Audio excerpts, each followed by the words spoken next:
Hello, everybody. I'm here and I'm doing a live stream. And it's late. It's 9:30 here on the West Coast, which means probably everybody else in the world is asleep, except for you on the other side of the world who are probably just waking up. But I am glad that those of you who are here with me to talk about a new epic collection. And I left it out of reach. Hold on a sec. Ah, here it is, right here. We're going to talk about this box in just a second here. Um, Martin says, finally able to catch it live. Yeah, good.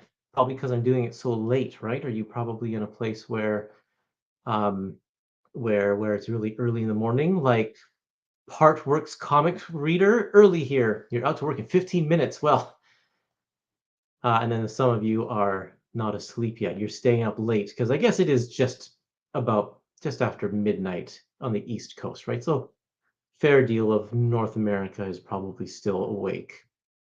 Well, before we open up this box, sorry for Partworks Comics reader. I'm going to talk about something first before I open up that box. Have you seen the new trailer for a movie called Here, starring Tom Hanks?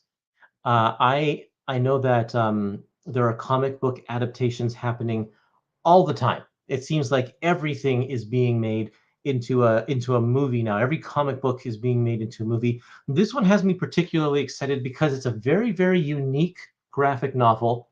It's called Here, and this is being made into a movie starring Tom Hanks and Robin Wright. Maybe you've seen the trailer. If you haven't, you should check it out because it looks pretty good. This comic blew me away. It's very, very different from your standard comic, and I'll tell you why.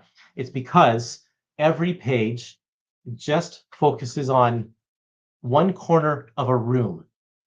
That's all. We see a fireplace and a window, and then the gutter of the book is a stand-in for the corner of the room.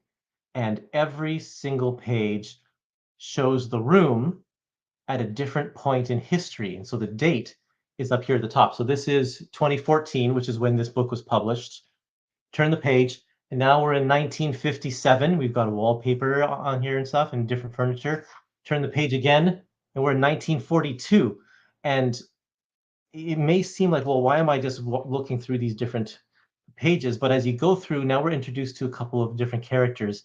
And then they start putting little boxes here, which are windows to different points in time. So this here is 1957. You can tell from the purple, they color coded purple. And then here, the cat is walking through the room in 1999. And here's that same girl in 1957. And now we're in 1623, long before the house was even built. And they go through there, and all of these panels are different points in history. And it's very, very cool. And it tells the story of this land. And there's even some of the story involves this colonial house that's behind the feature house. And we'll just keep on flipping through, and pretty soon we're getting like all of these different panels with different time periods. The further you go along, the more complex it gets. And it's just a fascinating book. I absolutely love it.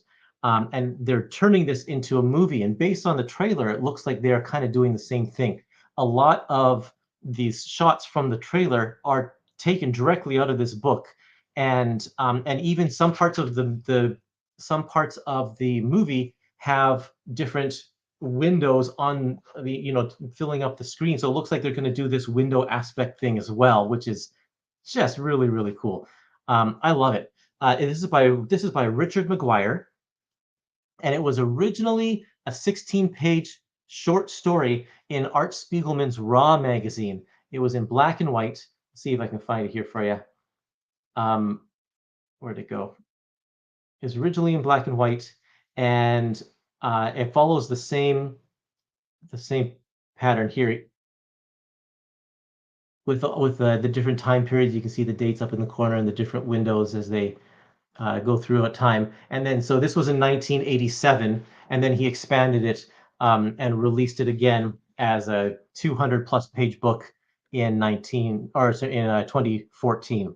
So it's really, really great. I love it. I think it's such an interesting and unique way to use the comic medium in a way that you don't usually see. and now they're going to make a movie out of it. So we'll see how that does. Okay, so oh yeah, in case you're wondering, it's published by Pantheon. That's who the publisher is, and I don't know if it's still in print, but seeing as it's now going to be a movie, I'm sure it's going to be in print again. Okay, so now the moment you've all been waiting for. We'll open up a box of epics. I'm gonna have to find. I forgot to find my knife. It's buried under my desk. Nate Jones. All of these books makes me wish I knew how to read. I feel so sorry for you.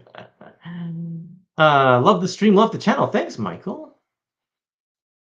Didn't realize it was based on a comic. Now you need to try and read it, and sounds very creative. Yeah, very, very creative indeed. Uh,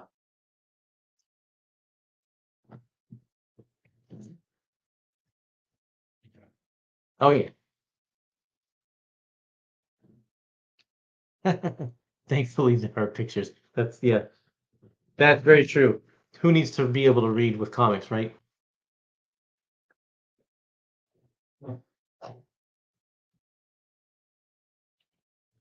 Which reprints are you looking forward to the most? Honestly, it doesn't really matter to me because I'm not seeking any reprints myself, but I am excited for anybody who's looking for reprints themselves.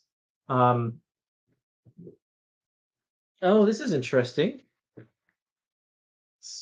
They gave me a comp of um, August 1961. This is not an epic collection. Very interesting to see this in my book here, but we'll talk about it anyway. So they like Marvel has put out these fat trades and I think some omnis in omni versions as well, collecting all the comics that Marvel published in one single month. And so in 1961, August of 1961, you can see all of these comics here. Kathy, Amazing Adventures, Journey into Mystery, Life with Millie, Patsy Walker, Kid Colt Outlaw. Of course, this is the month that Fantastic Four #1 also hit the shelf. So there's very little superheroes in this mix because, of course, Fantastic Four is the first. But you get a lot of teen drama and teen romance and a lot of westerns like The Rawhide Kid and Kid Colt Outlaw. And then, of course, monster books. Tales to Astonish and Journey into Mystery. Those books, before they were superhero books with Ant-Man and Thor, they were monster books. So yeah, this is very interesting. A lot of this stuff isn't collected anywhere except in these pages because Marvel doesn't really publish collections of Millie the model as much as we want them to. So I yeah, people are saying this is in trade paperback. I didn't realize it was coming out in trade paperback either. So it was in omnibus format. So this is very cool. Let's take a look inside.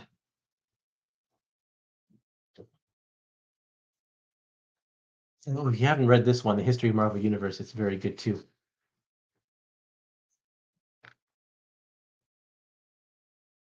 Collection editor is Corey Settlemeyer. Look at all these names here. Jack Kirby, Stan Goldberg, you should know him from Archie Comics. Al Hartley, also an Archie artist. They did a lot of the Millie the Model type books as well. Steve Ditko, Don Heck, Jack Keller, Dick Ayers, Paul Ryman, Bob Forgione. I don't know that name. But yeah, this is quite something. So a little introduction, an essay about by Tom Brevoort about the Fantastic Four and the coming of the Marvel Age. So yes, you can see definitely an Archie knockoff right here. That's Kathy. Let's skip ahead to get to some of the other stuff here. Here's one of the monster books by Jack Kirby. Serpo. And if you think about Fantastic Four #1, it's basically a monster book like this. Like, they go to Monster Island with the Mole Man and they meet these kind of creatures. So it kind of combines a lot of what Marvel was already doing with science fiction stories and the monster stories and just turning it into the superhero genre. In fact, this looks very, very Fantastic Four #1 in the composition, the way he drew back then. And here's a Steve Ditko. Oh no, Paul Reinman with Larry Lieber. Larry Lieber's still alive, one of the few. There you go. And then let's see if we can find, there's some more Archie kind of stuff. Chili. Is that who that is? No, let's get to the cover of that one. I want to see. Oh yeah, Life with Millie. I grew up reading Archie comics. I'm sure a lot of you did too. So I wouldn't mind seeing a Millie the Model collection. I think that would be kind of cool. There's also Patsy Walker, who was never originally part of the MC or the Marvel universe, but then eventually, of course, got brought over.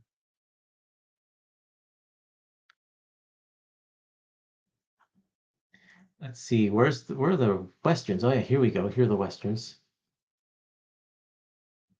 Here's a Steve Ditko ghost story. He did a lot of ghost stories. Kid Colt Outlaw. These westerns are a lot of fun. Jack Keller is the artist in this one, and you have to be able to draw horses in order to do westerns. I would love some western collections too. This stuff is really, really great. A lot of fun. Just so different from the superhero stuff, but also extremely, it just feels familiar, maybe partly because of Stan Lee's scripting or whatnot. Um, there you go, some giant robots during the war. That looks kind of cool. A Don Heck story. Yeah, FF number 1 is a Bet Hedger. It looks and feels a bit like a monster book. Absolutely. Are there intros at the beginning of each comic? I think there were in the Omnis. I don't think so. No, there are no intros at the beginning of each comic. So maybe that's exclusive to the Omnis. Um, more Millie the Model. Half of this book is going to be Millie the Model type stuff. Linda Carter, student nurse. There's another one. Oh boy. And oh, there's Fantastic Four. So sandwiched between Linda Carter. Let's see. Yeah, we flip the page from Linda Carter, student nurse, to Fantastic Four number 1. And that's history right there. And then after that is Journey into Mystery number 74. Wouldn't be long until Thor enters the scene here. And we get a character called the Thing, coincidentally. Wow, that's pretty cool. I think that's it's quite something. Oh man, look at this page. This is just amazing. I love it. Love the use of the blues. That's Dick Ayers right there. Dick Ayers went on to be a very prominent Sergeant Fury artist. So cool. And then yeah, Patsy and Eddie. Okay, August 1961. I'm glad it's in paperback. Buying an omnibus of that material seems a little bit overboard because it's not really a focused collection like collecting a big chunk of Daredevil or doing something by a creator, and it's a lot of quote unquote undesirable material with the Patsy Walker stuff and the cowboy stuff. But in paperback, I think it'll probably do a lot better. So there you go. Um, helps reduce the page count. It would reduce it by maybe 1 issue's worth. Yeah, so 20 pages or something like that, unless they were 2-page intros. I'm not sure. Jack Keller is the epitome of underrated. His hot rod stuff is off the charts good, and I ain't a hot rod dude. I'll have to check that out. But yeah, Jack Keller's Marvel stuff is pretty cool. Okay, shall we talk about an epic collection? The one coming out this time is Deadpool and Cable, Modern Era Epic Collection, Volume 1. It's called Ballistic Bromance. We've had 2 Deadpool Modern Era Epic Collections. The other one is Spider-Man Deadpool, and they both have bromance in the title. So we can tell who they're trying to cater to, and it's definitely not the elder millennial that I am. But anyway, Ballistic Bromance. Uh, Patrick Zurcher on art, who's a fantastic artist. He's just really great. Um, Nate Jones says this is one of the few moderns on his list. There you go. Um, let's see. It collects Deadpool and Cable, or sorry, Cable and Deadpool, because the title was called Cable and Deadpool. But this collection, every collection since the Omni came out, is now called Deadpool and Cable because Deadpool's name sells better. So stick it with the D, and it pops up with the other Deadpool titles in the solicits and in the order forms and all that. Because who cares about Cable these days, right? Cable, Deadpool. This is an exact copy of the first complete collection. Um, so it's just a reskin, like they've been doing a lot with these books. Rob Liefeld right there. The inside is not Rob Liefeld. He's just doing the covers. This is written by Fabian Nicieza, who is one of the co-creators of Deadpool, depending on who you ask. Um, and so, from what I understand, this title is very uh, well loved and well remembered. I haven't read any of it because this is a period when I was not reading comics. This is 2004, 2005. Sorry, not reading Marvel comics. I was reading lots of other comics. Um, so I'm looking forward to diving into this. I say diving as I look at a swimming pool page. But yeah, I do like the artwork. I think Patrick Searcher is very cool. Um, Shield, look, there's a helicarrier. I think this is going to be a fun book. Six pack. Um, Man, they're bringing back the six pack. They're from the early days of X Force. And what was this guy's name again? He was the mainstay, the guy that palled around with all of those guys, the X Force team. Pal around, not really pal around. They didn't like each other very much. Oh, and there's some X-Men. You can tell what era of X-Men we're in by Cyclops' costume there.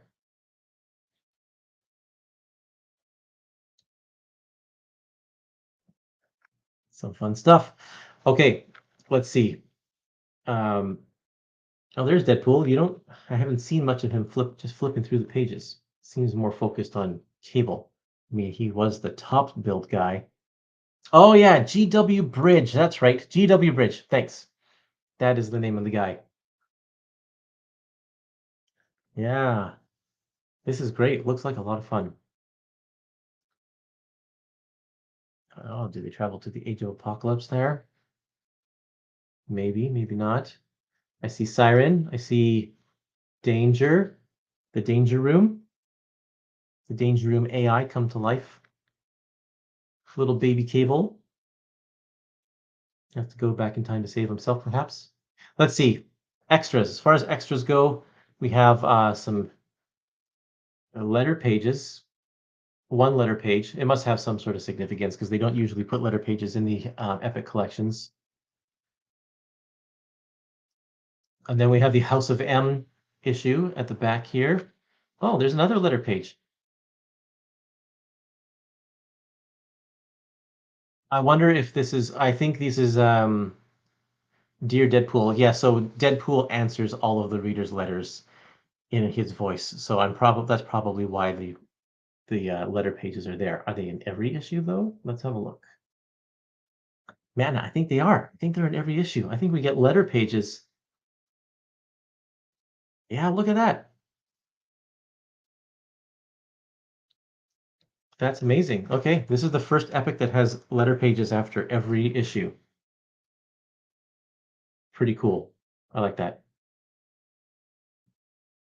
Okay, let's see, bonus pages. There's not very much in terms of bonus art. There's some original pencils, cover pencils from Patrick Zurcher. Patch, they call him Patch Zurcher.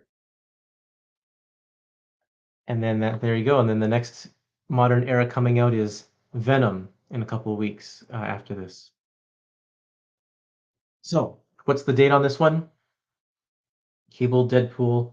It's August 6th. This is coming out August 6th. The Cable Deadpool issue where Deadpool fights Taskmaster and beats him rather easily is funny. George Washington, which I did not know that was what the GW stood for. His sister is Tappan Z.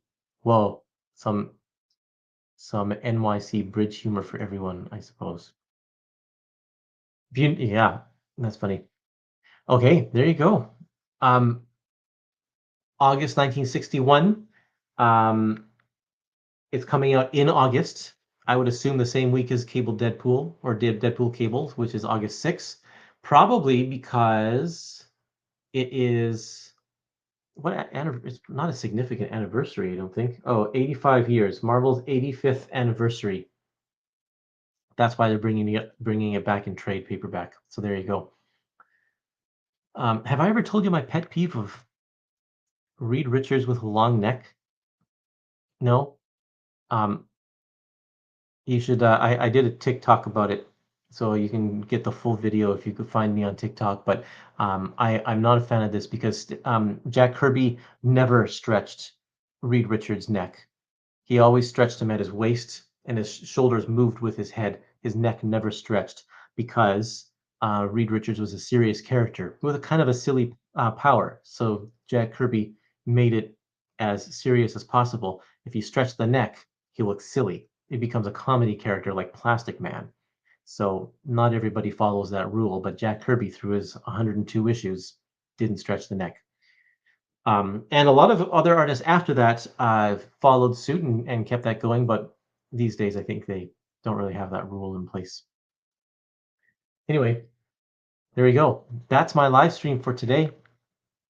2 books for you, August 1961 and Cable Deadpool Modern Era Epic Collection Volume 1. Very cool. So it's late, and I'm going to let all of you go to bed and get some good sleep so that you can be ready for, if you are American, for your holiday tomorrow. So anyway, it's been nice chatting with you, everybody. You got Thor Lost Gods. That's good. Yes, see you, everybody.